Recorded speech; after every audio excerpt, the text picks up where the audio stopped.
સુરતમાં બિલ્ડરના નબીરાની હેકડી ઉતારવામાં આવી છે। અલથાણ પોલીસ સાથે ઝપાઝપી કરનાર જૈનમ શાહની આખરે ધરપકડ થઈ। 16 ઓક્ટોબરના આ દ્રશ્યો સૌ કોઈને યાદ હશે। અલથાણ વિસ્તારમાં દારૂની મહેફિલ થઈ અને પોલીસે દરોડા પાડ્યા હતા, જેમાં બિલ્ડર સમીર શાહનો પુત્ર જૈનમ શાહ પોલીસ સાથે ઝપાઝપી પર ઉતરી આવ્યો હતો।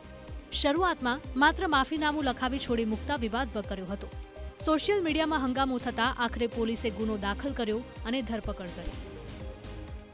મુદ્દામાલ મળેલો એ સમયે અમારા ફરજ પરના police sub inspector B B Patel સાહેબનાઓ સાથે જે આરોપી જે છે જૈનમ શાહનાઓએ ઝપાઝપી કરેલ, જે બાબતે જે છે આજરોજ ગુનો દાખલ કરેલ અને એ બાબતે એમની ધરપકડ કરીને આજરોજ બનાવવાળી જગ્યાનું પંચનામું કરવા માટે આવેલ છે। આપને કહી દઈએ કે આજે પોલીસે ઘટનાનું રિકન્સ્ટ્રક્શન પણ કર્યું અને આરોપીની ભૂમિકા સ્પષ્ટ હોવાના પુરાવા મળ્યા છે। રિકન્સ્ટ્રક્શન દરમિયાન નબીરાનું માથું શરમથી ઝૂકેલું હતું। બલેનો કારને જપ્ત કરવામાં આવી અને દારૂ પાર્ટીમાં જોડાયેલા અન્ય લોકોની પણ તપાસ ચાલી રહી છે।